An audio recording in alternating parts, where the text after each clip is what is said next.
Bom dia! De volta no podcast de sexta-feira sobre saúde mental. Podmari, diretamente do estúdio do ABC em Off. E hoje nós vamos falar sobre medo de dirigir. Você tem medo de dirigir? Ou conhece alguém que tem medo de dirigir? Então já passa esse vídeo agora para quem você conhece, tá? E se inscreva no canal. Acione o sininho para que você nunca perca os assuntos importantíssimos que a gente fala aqui sobre saúde mental. E hoje, mais ainda. É um assunto que se fala pouco, mas que tem muita gente que tem esse medo. Às vezes não sabe nem porquê ou como tratar. Mas hoje vai ficar sabendo, porque nós vamos entrevistar a psicóloga especialista em medo de dirigir, a primeira pessoa no mundo que fez esse trabalho. Começou como praticamente uma instrutora, mas hoje ela é uma psicóloga e tem um Instituto Belina. Vamos falar com a psicóloga Cecília Belina. Tudo bem, Cecília? Tudo bem, Maristela. Obrigada pelo convite. É um prazer estar aqui e vamos exatamente falar para essas pessoas que não sabem que isso existe. Porque a pessoa pode não ter, mas tenho certeza que ela conhece alguém que tem um carro na garagem, que tem uma habilitação na bolsa e que não consegue pegar esse carro. É exatamente com essa pessoa que nós vamos falar. É isso que nós vamos falar agora. Fique atento. Cecília, me fala como foi que você começou com esse trabalho? O que foi que te despertou a fazer esse trabalho? Então, na realidade, o meu pai era fanático por dirigir por carro, né? E ele me ensinou a dirigir muito cedo, erradamente, mas ele me ensinou a dirigir. Só que ele dirigia tão bem que eu acabei pegando esses costumes dele, né? Costume sadio, ele respeitava muito o outro, ele era muito cordial, ele tinha muita segurança e eu me tornei... Passou isso para você. Eu me tornei uma ótima motorista. E aí, quando no fim do colegial, começo da faculdade, eu comecei a usar o meu carro e as minhas amigas começaram a perceber. Pô, vamos fazer trabalho em grupo? Vamos, eu pego todo mundo em casa. Vamos viajar para Vamos, eu pego todo mundo em casa. E aí as pessoas, olha, Cecília, eu ganhei um carro do pai. Você não quer me ajudar? Ajudo. Olha, eu ajudo, né? Até que um dia uma menina pediu para mim, eu já estava no primeiro ano de faculdade, uma amiga minha falou assim, olha, meu pai me deu um carro. Você tira ele da concessionária para mim? Porque eu tenho medo e o meu pai não dirige na minha casa, ninguém dirige. Você tiraria para mim? Falei, lógico, vamos lá buscar o carro. Chegando lá, eu achei assim muito ruim eu tirar esse prazer dela. Porque quem tinha ganhado o carro zero era dela.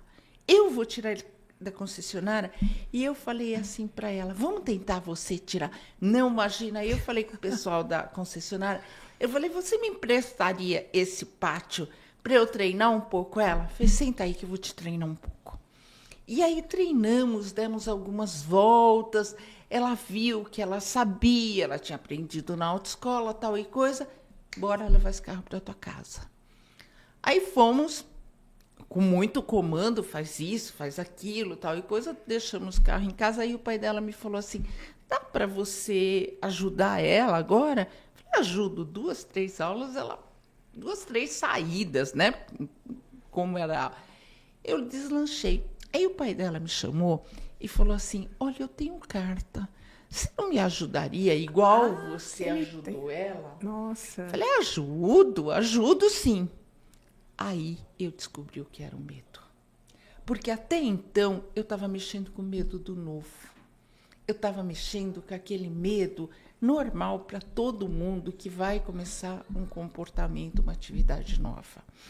Aí eu vi o que era medo. Aí eu senti. Aí quando o pai dela sentou no volante, eu falei, não, espera um pouco. É totalmente diferente.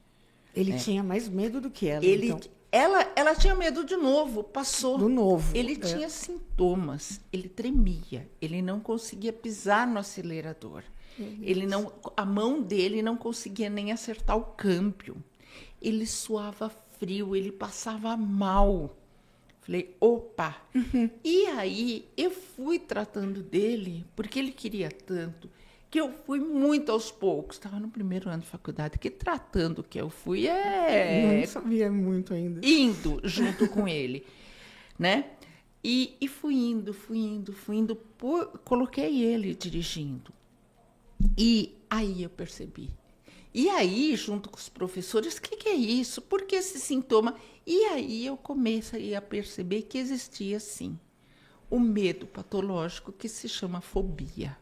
O medo patológico que é realmente um transtorno de ansiedade. E aí eu comecei a estudar isso. E aí comecei a fazer os meus projetos de um dia ajudar esse tipo de pessoa. Nossa, que bacana. Né? Porque eu percebi que existia uma dor. Uma dor atrás do volante. Aí me formei, fui indo, comecei a atender uma pessoa ou outra, mas quem sai da faculdade consegue montar uma empresa? Lógico que não. Aí trabalhei em indústrias, como selecionadora, como psicóloga organizacional. Aí, quando eu falei assim, consegui juntar dinheiro, comprar um carro, eu falei, agora eu vou começar a trabalhar, né? E aí, eu comecei a dar aula em casa. Eu pegava meu carrinho e ia lá. Eu ainda chamava de aula, não chamava de tratamento. Eu mesmo chamava de aula. E, na verdade, você já tratava bem antes, né? E aí eu comecei uma pessoa, outra, até que minha agenda lotou. Minha agenda lotou uma coisa assim, para 2 anos. Nossa. Aí a pessoa me ligava, não tenho como. Aí até que as próprias clientes falam, olha, você tem que dar um jeito, espera um pouquinho. Então, contrata alguém, faz qualquer coisa. E aí eu comecei a conversar com meu próprio pai, que era um comerciante muito, muito bom. Não, então vamos abrir um negócio. E aí eu abri uma clínica, né, especializada, já formada em medo de dirigir. Que bacana. E quando eu fui, muito rápido a mídia descobriu que eu estava fazendo um trabalho diferente. E quando eu fui convidada para o programa do Jô, eu não sabia, mas eles vieram fazer uma entrevista na minha clínica, acho que para ver se eu conseguia segurar quem era eu, se o que eu falava era verídico, né?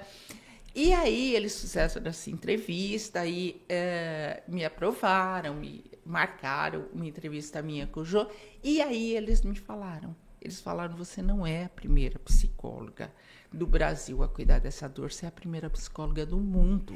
Nós fomos verificar e existe um trabalho no Japão que faz algo parecido com você, só que em simuladores. Não real, em simulação. Quer dizer, isso foi uma coisa sua mesmo. Foi uma coisa minha mesmo, né? E aí eu percebo, conforme eu ia, eu falei, mas isso existe, mas existe. Então, eu meio que fiz ciência.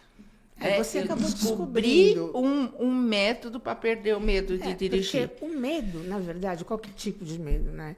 Ele é uma coisa que não existe, né? Assim, você não está vendo, você não sabe se aquilo realmente vai acontecer. Não, é uma coisa da pessoa, né? Ela põe aquilo na cabeça. Sua cabeça. E fala, não, eu não vou sair porque vai chover, vai alagar, eu vou... vou morrer, vou atropelar, vou... Exatamente. Então, isso é o que a gente chama, Maristela, de ansiedade. Você cria o medo na cabeça. Então, amanhã eu vou no supermercado, mas e se eu atropelar alguém? E se eu bater o carro? E se eu atrapalhar o trânsito? Isso é real? Não. Você está criando na sua cabeça. Você está criando. Então, o que você tem medo, na realidade, são dos seus pensamentos. Não é o medo real. Você está com medo do que você está pensando. É você mesmo, né? Que cria exatamente. Isso e acredita nisso. Exatamente. Por isso que o trabalho, que o tratamento, ele evoluiu, e eu saí do carro. Porque eu percebi que o medo não é de dirigir. Tá? Hoje eu não trabalho mais com o carro. Tá? Hoje eu tenho grupos psicológicos ou terapias individuais para cuidar desses pensamentos. Porque são esses pensamentos, Maristela, que não deixam a pessoa dirigir. Que é um bloqueio, né? Que é o bloqueio. E a hora que ela mudar, ou seja, por qualquer motivo, ela formou uma crença que ela é incapaz de dirigir. Pode ser por qualquer incidente, ou por medo de mãe, ou por qualquer acidente com os outros, ou porque às vezes viu um acidente, às vezes participou, às vezes já é uma personalidade que tem medo de tudo. Mas é engraçado, né? Eu tive uma entrevistada que veio falar sobre espiritualidade, né? E ela comentou que ela tinha medo de cachorro sem nunca ter acontecido nada. Nada. E aí ela descobriu que ela tinha medo porque a avó dela tinha sido atacada. Então, e ela ouvia essa história. Essa história. É o que eu falo. Você não participou do acidente. Mas, às vezes, um pai seu, uma pessoa próxima, morreu de acidente de carro. Você era pequeno, você não conheceu a pessoa, mas você escutou a história inteira. E qual é o recado? Carro é perigoso. Carro morre. A pessoa morre dentro de um carro. Então, ela desenvolve uma crença que carro é perigoso. Ela desenvolve uma crença que ela não vai dirigir. Né? Essa crença é disfuncional. Por quê? Porque ela não tem função na sua vida. Eu preciso pegar essa... E cada vez que ela fala assim, amanhã eu vou no supermercado, a crença fala assim, olha, você é incapaz. Olha, dirigir não é para você. Olha, carro mata. Olha, carro é perigoso. E aí, esta crença que está dentro da cabeça é que não deixa ela pegar a chave do carro. Quer dizer, se você não for, você não enfrentar... Você não consegue. Você não sai do lugar. Então, a cabeça não fica vácuo. Então, eu tenho que tirar essa crença e colocar uma outra. Carro é prático. Carro é confortável.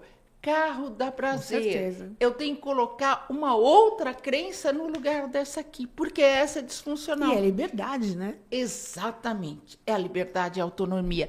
Porque esta crença, ela está atrapalhando a sua vida. E a partir do momento... A gente tem milhões de crenças na cabeça. Só que a gente tem que olhar para aquelas que atrapalham a vida. Eu tenho medo de elefante branco. Está atrapalhando a sua vida? Exatamente. Não vai fazer safari na África e tudo resolvido. Não está atrapalhando a sua vida. Então, ok. Então, a gente procura ajuda para qualquer tipo de medo, para medo de altura, quando está atrapalhando a vida.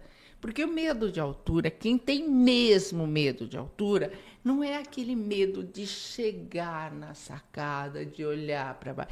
Quem tem medo de altura, ele marca o médico assim, oi, tudo bem, tudo bem, tudo bem. Qual é o endereço? Tá. É prédio ou é casa? É prédio. Tá bom, muito obrigada, até logo. Já não vai. A pessoa não vai. Não é uma pessoa, eu não chego perto da janela. Isso é um tipo de medo, mas que ok. Eu fui no apartamento, fui no médico, não cheguei perto do apartamento, ok, não está me atrapalhando. Mas tem coisa que atrapalha. Medo de falar em público. Sabe, hoje em dia, todo mundo tem que, queira ou não queira, tá na telinha lá. Né? Então, este medo é um medo que está atrapalhando, às vezes, reuniões. Medo de falar língua estrangeira, línguas que não nativas, né? Medo de errar, né? Já vem o medo de errar, o medo de passar vergonha. Então, realmente, a gente está cuidando de todos os medos e a pandemia só aumentou, viu? Não, eu acho que a pandemia, ela piorou em tudo, né? Em tudo. Eu acho que esse excesso de ansiedade que existe hoje foi depois da pandemia. Sim, sim. Violência. A gente ficou com medo de tudo, né? De tudo, porque você ficou... como que eu posso dizer assim? Você ficou sem saber o que fazer. Se você saía, você podia pegar a doença. Se você ficasse em casa, você estava tranquilo, mas também a sua cabeça. Eu me lembro que quando eu ia no supermercado e chegava em casa, eu ficava com medo de mim. Eu ficava com medo.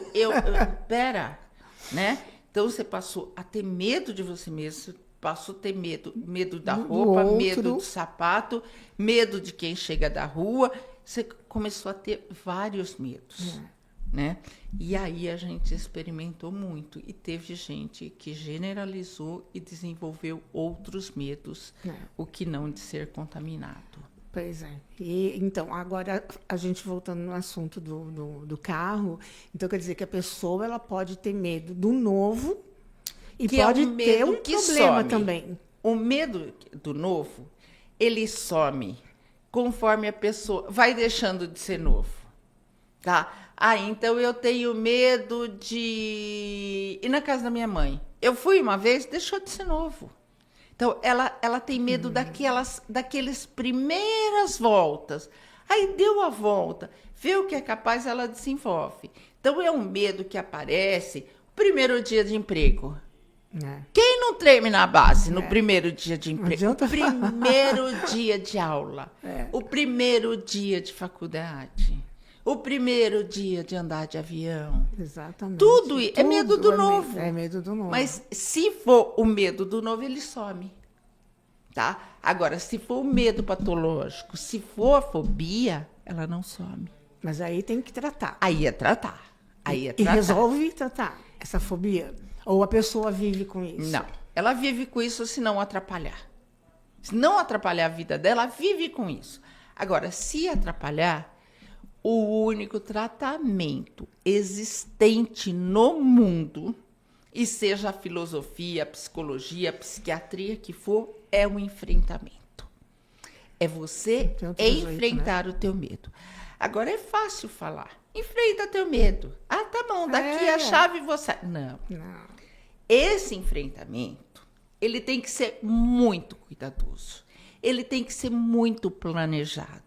E ele tem que ser um enfrentamento que vai muito aos poucos. Mas conforme vai um passo, mas um profissional precisa saber como foi aquele passo. O que você sentiu, o que você, se você teve sintomas, se você não teve, se você tem condições de ir para aquele passo, para aquele próximo passo, se você fica nesse passo ou se você para no momento de enfrentar. Então, todo mundo fala, se é enfrentamento, daqui é a chave do carro. O que pode... Não é tão simples assim. O que pode acontecer é você ir além do seu limite. Quando você está num tratamento com uma psicóloga, com um profissional, com um profissional que tem que ser um psicólogo, né, que é quem trata, o psiquiatra já trata de medos com medicamento, mas quem faz essa evolução, quem muda o comportamento são as psicólogas, os psicólogos. Então, a gente precisa analisar cada passo desse enfrentamento para não aumentar e se tornar um pânico, se tornar um medo maior, um medo mais forte, um medo mais potente. Então, a gente cuida muito para que a pessoa vai dando o passo de acordo com a perna dela. Porque se der o passo maior, aí pode ser até pior, né? Então, eu falo que esse tratamento é um tratamento muito cuidadoso. Cecília, posso fazer com qualquer psicóloga? Pode. Só que o carro é uma coisa muito diferente. Quando você vai para um medo de altura, posso fazer com qualquer psicóloga? Pode fazer com qualquer psicóloga, porque ela vai do primeiro andar, do segundo. E se der alguma zebra, não acontece nada. Já o carro é diferente, porque é você que dirige esse carro, é você que é responsável por ele. E se você tiver uma ansiedade muito grande dirigindo, se você der um passo maior que a perna, o que vai acontecer? Você vai ter uma ansiedade, uma crise de ansiedade. Dirigindo. O que faz a crise de ansiedade? Causa esquecimento. Você esquece onde é o breque, você esquece onde é o freio, tá? Você esquece as marchas. Você perde a atenção, você perde a concentração. Pô, tudo que eu preciso para dirigir é memória, concentração e atenção. Então, pera um pouco. Então, o que a psicóloga vai fazer é dar os passos para você não entrar em ansiedade. Porque se entrar em ansiedade, você vai esquecer tudo. Aquele carro que morreu na subida e que você não consegue tirar. E aí a pessoa não escuta mais. É aquele carro que morre na subida, a pessoa entra em desespero, ela não consegue mais entender o que os outros falam, ela não consegue, né, que dá é aquele exato momento, tá? Então, e aquilo lá, a partir do momento que aquilo aconteceu, você fica com medo de acontecer. Então, essa psicóloga precisa, por isso que eu falo que ela não precisa estar no carro. Ela precisa dar as tarefas, ela precisa mostrar que tipo de enfrentamento que a pessoa tem que fazer, mas a pessoa tem que fazer. Que a própria pessoa vai, no né? bairro dela, na cidade dela. Às vezes com um anjo, que é um amigo, que é um pai, que é um marido, que é uma irmã, que é uma mãe, que é uma filha. Tá? Então, a pessoa vai fazendo o próprio enfrentamento. A psicóloga, ela orienta o enfrentamento, mas ela não precisa estar lá. Quando você pega o carro pela primeira vez, eu lembro de mim, né? Você acha que você não vai conseguir parar no farol, que vai bater no carro da frente, né? Que você não vai conseguir dirigir, que você vai atropelar alguém, né? Então, é um medo assim, insano, né? Que a gente tem das coisas. E, no final das contas, quando os meus 2 filhos foram aprender a dirigir, as primeiras vezes que saiu com eles foi você. Eu que fui. E ele, não, vai sem medo, porque é assim mesmo. É assim mesmo. São ótimos motoristas. Então. Não estou dizendo que é por minha causa, mas eu ajudei. E eu tinha medo. Sim. Então, na família, tanto é. Por que mudou agora a habilitação? Agora também na tem realidade, isso, né? O que as pessoas vão poder fazer? Escolher um anjo na família, tá? Escolher alguém um bom motorista, alguém mais calmo, alguém que saiba acompanhar sem sentir medo. Porque se a pessoa for do lado... não vai nada. bater. Vai bater, cuidado. Acabou. Né? Então, quer dizer que é isso. Não que eu concorde com essa nova lei do jeito que está entrando assim, de repente, tudo, a gente né? precisava mais de aula. Cuidar mais da base, cuidar mais do nosso povo, né? Cuidar mais da criança para ela chegar com 18 anos já preparada para ter aula de carro. Nós não temos educação de trânsito nas escolas. Exatamente. E aí o que você aprende quando você vai tirar a carta? Para que serve aquilo? É isso. É. A pessoa precisa aprender isso. A pessoa precisa aprender a ser cidadã. Ela sai da escola sem saber a ser cidadã. Então, ainda precisava muita base para a gente chegar nesse processo que eu não sou contra o processo é maravilhoso, mas aí a gente ainda não tem cultura, a gente ainda não tem educação para estar num processo tão avançado. E você participou, né, dessa mudança? Participei, eu participei. Como que foi? Na realidade, que eu participei mesmo foi o último código. Em 97, eu fiz a correção do último Código Brasileiro de Trânsito. Não participei da elaboração. Lá em 97, eu participei da correção. Infelizmente, a correção deu poucas chances da gente mudar. Já estava feito. Mas a gente tem um ótimo código. Nosso código não tem nada errado com ele. O que tem é a falta de fiscalização e a falta de educação de quem usa esse código. Nossa, tá demais. Não adianta nada fazer teste psicológico, né? Porque o que acontece aí, que a gente vê... Exatamente. Tá Né? terrível. E agora, sem nada, imagina. Sem nada, né? Aí é o que eu falo. A gente não estava preparado para algo tão rápido. Tinha que preparar a base. Tinha que preparar a pessoa que vai tirar esse tipo de habilitação. Né? Educação de trânsito na escola, gente. Tem que ter, né? Eu estava vendo que acho que é nos Estados Unidos que já está tendo, incluindo, né, educação de, como que fala assim, de comportamento. Tá. Né, com as pessoas. Nossa, eu achei isso sensacional. Sensacional. Porque o que a gente está vivendo de violência, né, que além da violência contra a mulher, todos os outros tipos de violência que a gente vê todos os dias. Né? Quer dizer, então o ser humano está precisando de ter um apoio já desde pequeno. E o que é isso?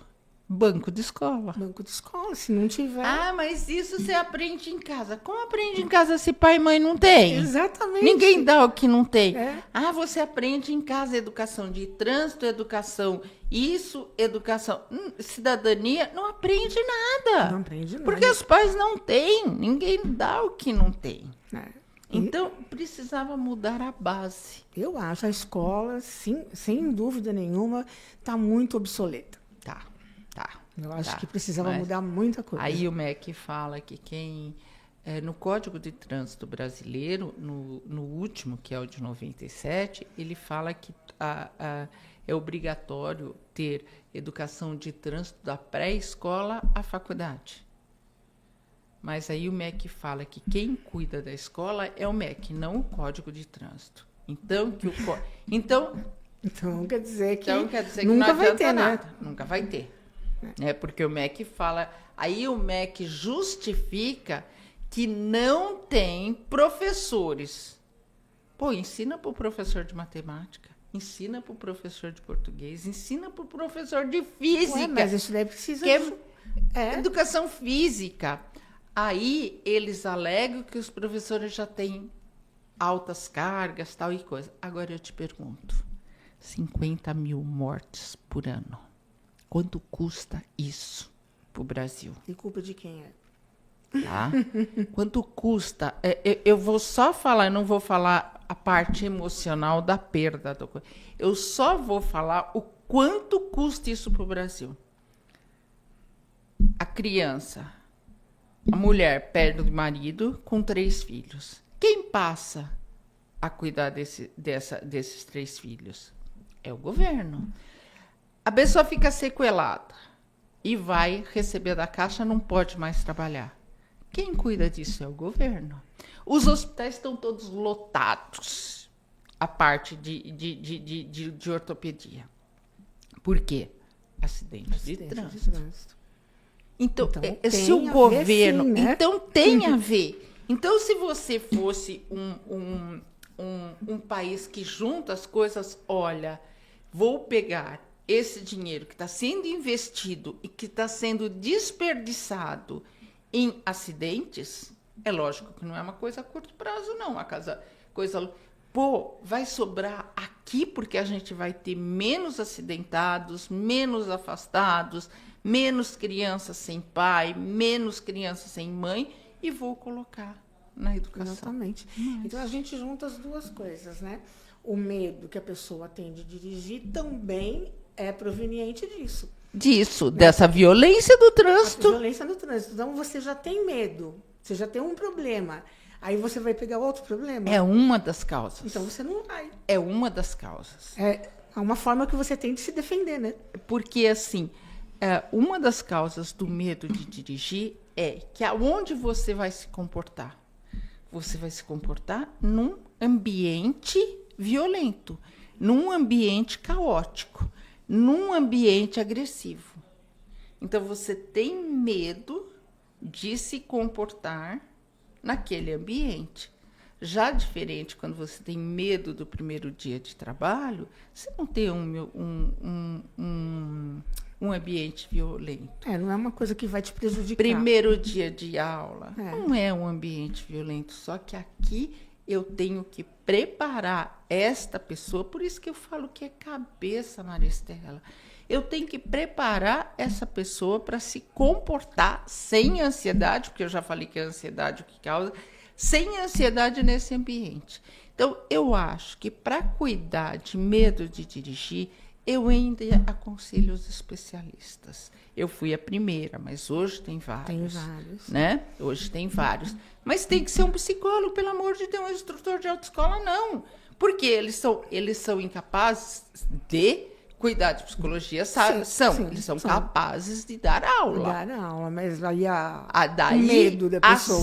A tratar de medo, então precisa... eu vi no carrinho ali que o instrutor é cadastrado no Detran e ele cuida de medo. Ele não pode cuidar de medo. Ele não tem a mínima condição de cuidar de medo. Aliás, tem muito instrutor que faz o contrário disso, né? Ele põe medo. Ele te faz, não, porque você tem que fazer, vai, você não é capaz.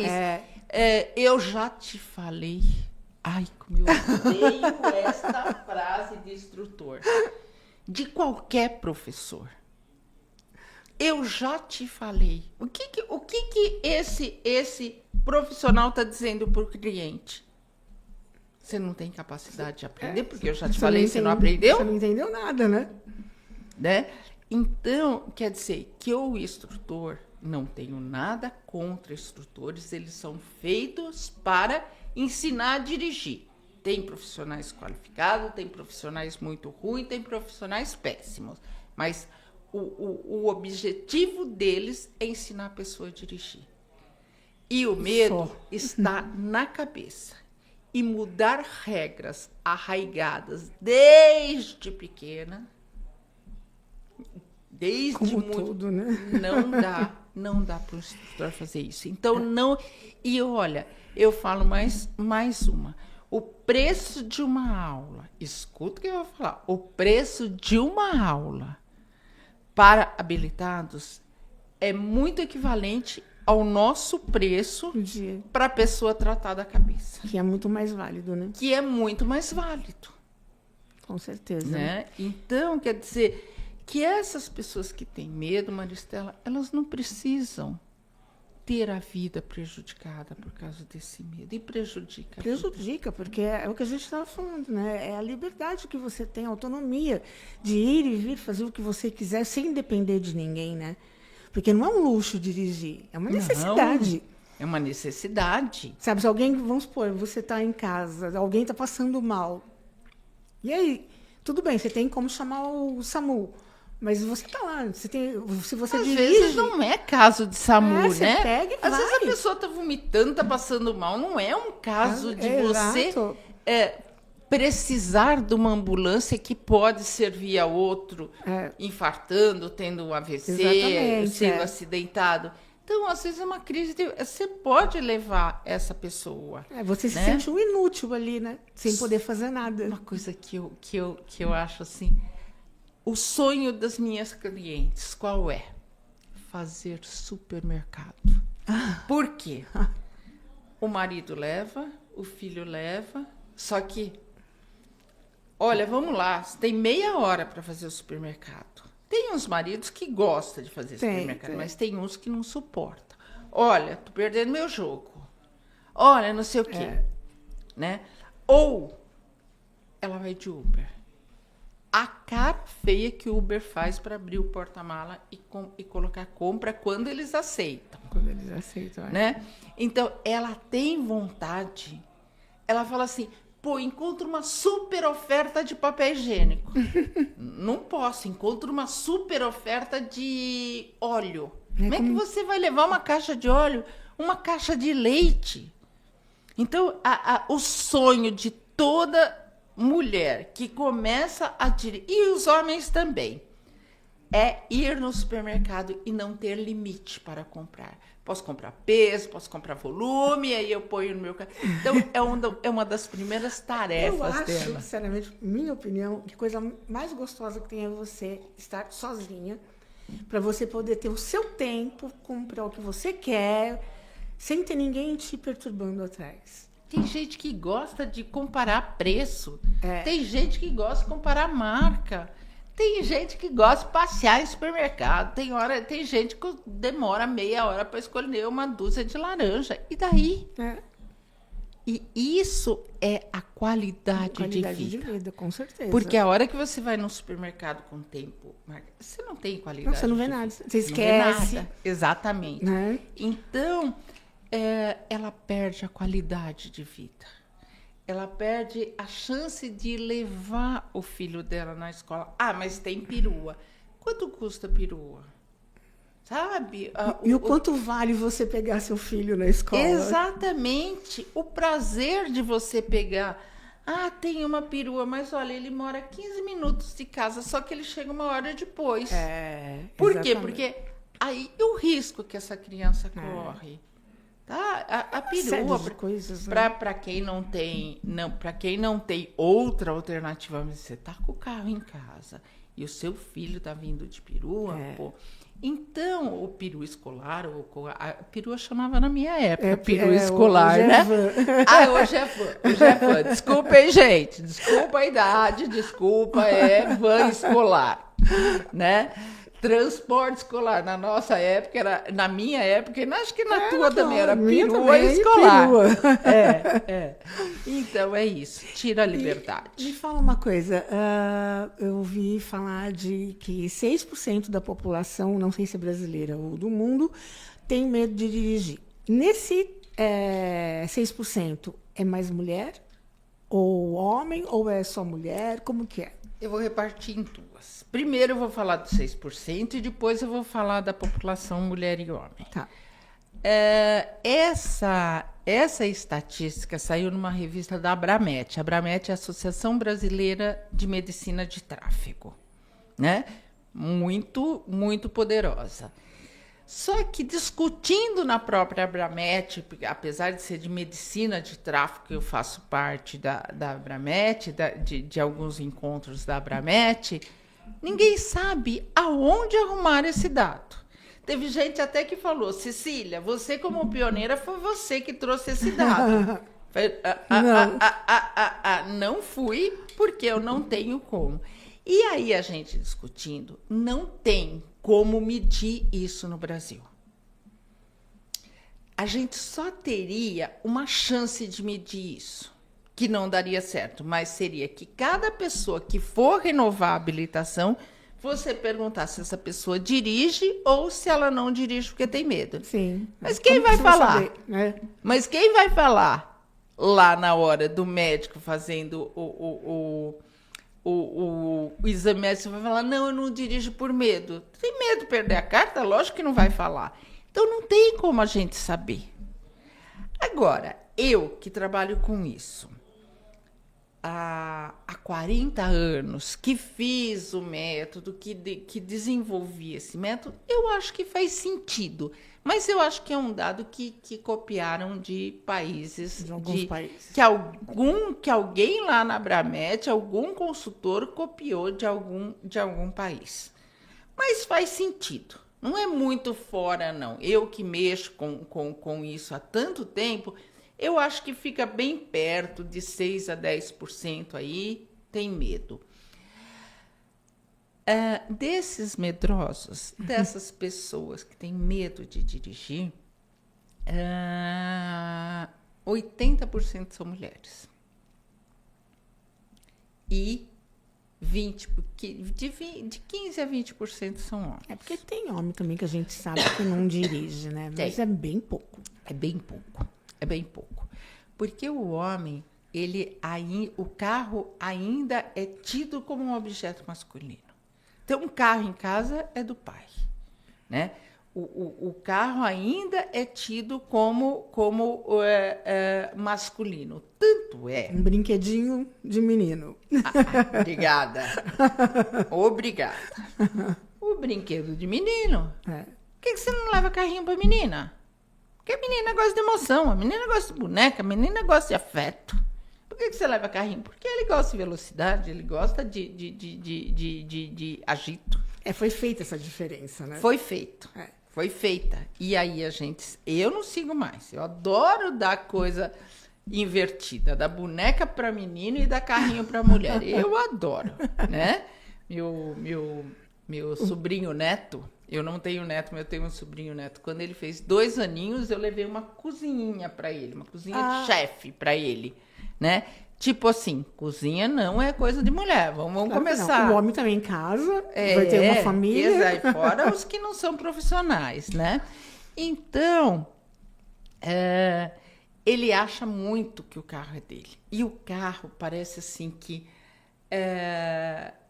traz masculinidade, traz força. Com certeza. Só o jeito de dirigir.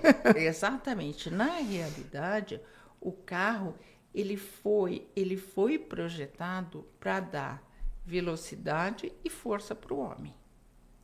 O carro, ele põe um ser humano numa velocidade que ele não alcança e uma força que ele não alcança. Então, o carro foi projetado. E quem gosta de velocidade e força Então, ele tem medo, mas é menor. Agora, eu vou te dizer uma coisa. Quando ele procura ajuda, ele não desiste no meio do caminho. É impressionante. Ele traça o objetivo dele, ele vai. Ele sofre e ele vai. Agora, o que os homens falam é que eles sofrem demais. O preconceito contra a mulher, contra a pessoa que não dirige, já é grande. Preconceito. O descaso com esse tipo de transtorno, né? Porque você chega para uma pessoa, você fala assim, eu não dirijo. Como não dirige? Tem carta, tem carro, senta e vai. Como se você fosse uma incapaz, um incompetente. Um desprezo, né? Um desprezo pelo medo. Agora, o homem, conversando com meus clientes homens, eles falam que é muito pior. Eu imagino. Que é muito pior para eles falarem para uma namorada que não dirige. Que muitas namoradas, não aceitam. Não se conformam com um homem não dirigindo. Então, eles falam assim que o preconceito contra eles é muito grande. O social, então, chegar num trabalho e falar eu não posso ir visitar um cliente porque eu não dirijo, porque ninguém fala isso. Eles não têm coragem de falar isso. Então, o carro está sempre no mecânico, o carro está sempre em rodízio. Nossa, o carro fica com a esposa. Então, eles têm que mentir para se proteger dessa... Mas isso é uma destruição para um homem, né? Sim. Imagina como que fica a mente. É uma pena que poucos dão entrevista. Mas, por exemplo, no meu canal do YouTube, eu tenho depoimentos masculinos. Não, de cada 100 homens, um topa. Que vergonha, né? Dar um depoimento na alta. Quando a pessoa começa a dirigir, o meu cliente, quando ele começa a dirigir, quando ele tem alta, né? Porque se é uma doença, é alta, né? Todo mundo vai dizer, Cecília, alta?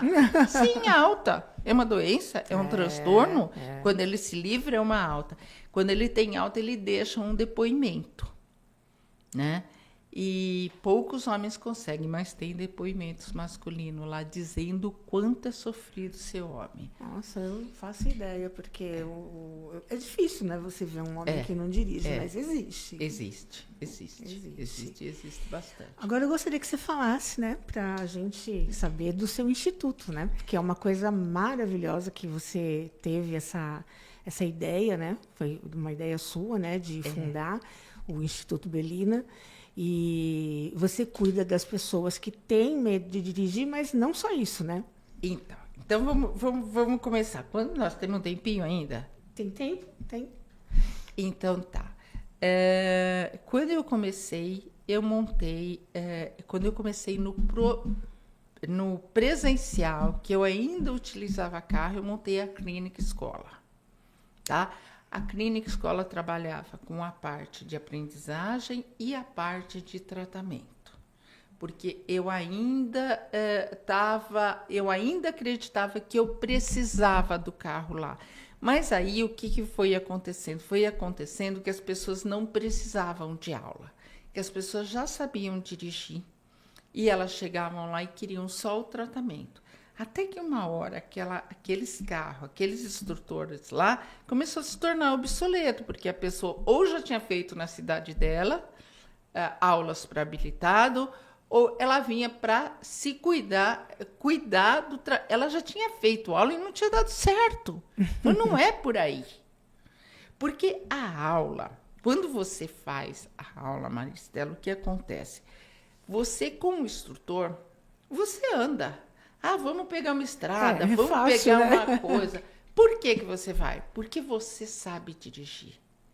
Só que você dirige sem segurança. Quando você pega o instrutor, meio que você fala assim, vou catar a segurança dele. E aí você dirige nas aulas com a segurança do instrutor. E aí você vai para qualquer lugar, você se sente a motorista. A hora que o instrutor vai embora, você fala assim, tchau, instrutor, tchau, segurança. Vai, minha segurança. Então, aí o instrutor vai embora e fala assim, agora você tem que pegar sozinho. Mas ele levantou segurança. E aí, no tratamento psicológico,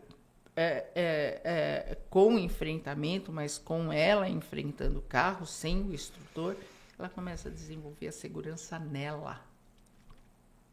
Então, ela desenvolve uma segurança na quadra dela, no bairro vizinho, no bairro um pouquinho mais afastado. São aos poucos. Né? Aos poucos. E aí ela desenvolve a segurança dela, porque ela já é motorista. Mas eu não sei fazer isso, eu não sei... Você não tem prática. Então, você é uma motorista sem prática, você é um motorista novato. Então, respeite ser novato e vamos começar devagar. Vamos começar passo a passo. Então, a gente percebeu que esses instrutores já estavam sobrando, que ficava muito caro mantê-los e todo o custo acaba caindo em cima do cliente. E aí, eu montei o Instituto Belina. Aí foi a época que o CRP ele liberou um online. Que foi antes da pandemia. Aí eu falei, como meu cliente não dirige, tá? Então, em São Paulo, às vezes a pessoa demora 2 horas para chegar na minha clínica. Então, ela tinha que ir, fazer o tratamento e voltar. E sempre de condução, porque ela não dirige. Né? Então, eu falei, por que não online? Já que facilitando que a pessoa não dirige, facilitando que a gente tenha um trânsito e facilitando que depois que eu fiz, como eu fiz muita mídia, porque fui a pioneira, as mídias, o meu livro escrito, ele não fica só em São Paulo, ele não fica no Rio de Janeiro, ele percorreu o Brasil inteiro. Então, muitas pessoas querendo de fora. Eu falei, não. E eu tinha, na época do presencial, eu tinha 4 estados, mas eu não tinha no resto. Eu só podia cuidar daqueles 4 estados, e mesmo assim muitas pessoas tendo que viajar até a capital. Aí quando surgiu online, eu falei online, porque eu não preciso. Eu descobri, trabalhando e estudando, que eu não precisava a pessoa precisa do carro, mas eu não precisava mais do carro. A pessoa precisa do carro para enfrentar, mas eu, como psicóloga, não preciso do carro. Então, passou tudo online. Né? Então, hoje, o tratamento, 90% dos meus clientes se tratam em grupo. Que é muito melhor. Até, que é muito melhor, é muito mais rápido, é muito mais... Que cada um tem a sua história, né? mais interessante. Tá? Então, é tudo online. Só que esses clientes, ao longo dos anos, acabaram o grupo de dirigir. Fala assim, agora eu já estou dirigindo, mas eu continuo ansiosa. Eu quero... E o tratamento em grupo, ele é muito gostoso. É como o AA, né? Cada um tem uma história. Exatamente. E aí, mas agora eu quero um grupo para cuidar da minha ansiedade. E aí formou o grupo de ex-fóbico de volante para cuidar de ansiedade. Mas aí ela contava para a amiga que lá tinha grupo de ansiedade, a pessoa que... Então, mas tinha grupo de depressão. Mas eu quero grupo de depressão. Eu quero grupo para emagrecer, porque estão falando que para emagrecimento é maravilhoso. Para emagrecimento, eu não posso, porque eu não sou nutricionista. Mas para a parte emocional do emagrecimento, por que as pessoas engordam? Porque comem sem fome. Então, a gente tem... Agora, nós somos um instituto especializado em grupo. Tudo começou com medo de dirigir, sim. Mas agora nós somos... Nossa, que coisa... especializado em grupo. Muito bacana. E se você colocar... São tão poucos pessoas que trabalham com grupo no Brasil. Fora é só grupo. Você vai, se você faz uma terapia individual na Europa, a pessoa fala assim, você faz terapia individual? Só falta a pessoa falar assim, pô, teu caso deve ser muito sério, né? Porque você não queria falar nada. Todo mundo faz em grupo. No Brasil é o contrário. Então, o próprio IA, se você colocar, quero fazer treinamento, terapia de grupo, ele me indica. Por quê? Porque é uma das únicas clínicas que faz.